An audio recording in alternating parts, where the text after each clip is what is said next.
دونوں ہاتھ کندھوں کے برابر اٹھاتے، پھر تکبیر تحریمہ کہتے، پھر قرأت فرماتے، پھر رکوع کے لیے تکبیر کہتے اور اپنے دونوں ہاتھ کندھوں کے برابر اٹھاتے، پھر رکوع کرتے اور اپنی ہتھیلیاں اپنے گھٹنوں پر رکھتے، پھر رکوع کے دوران میں کمر سیدھی کرتے، نہ اپنا سر جھکاتے اور نہ ہی بلند کرتے، پیٹھ اور سر کو ہموار رکھتے، پھر اپنا سر رکوع سے اٹھاتے تو کہتے سمیع اللہ لمن حمیدہ، پھر اپنے دونوں ہاتھ اٹھاتے یہاں تک کہ انہیں اپنے کندھوں کے برابر کرتے اور قومے میں اطمینان سے سیدھے کھڑے ہو جاتے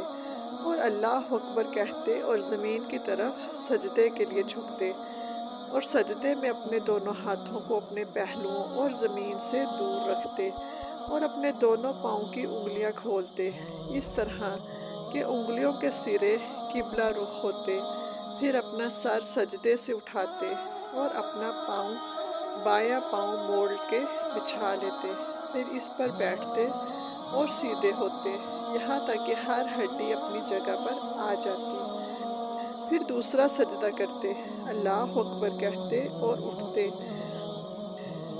اطمینان سے جلسہ استراحت میں بیٹھتے اور پھر دوسری رکعت کے لیے کھڑے ہو جاتے، پھر اسی طرح دوسری رکعت میں کرتے،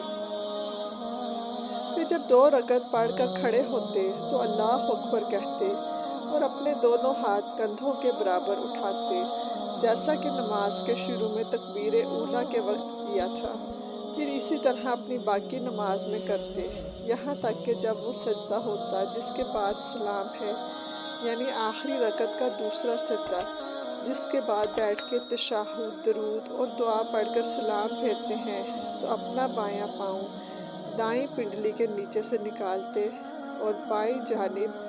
زمین پر بیٹھتے، پھر سلام پھیرتے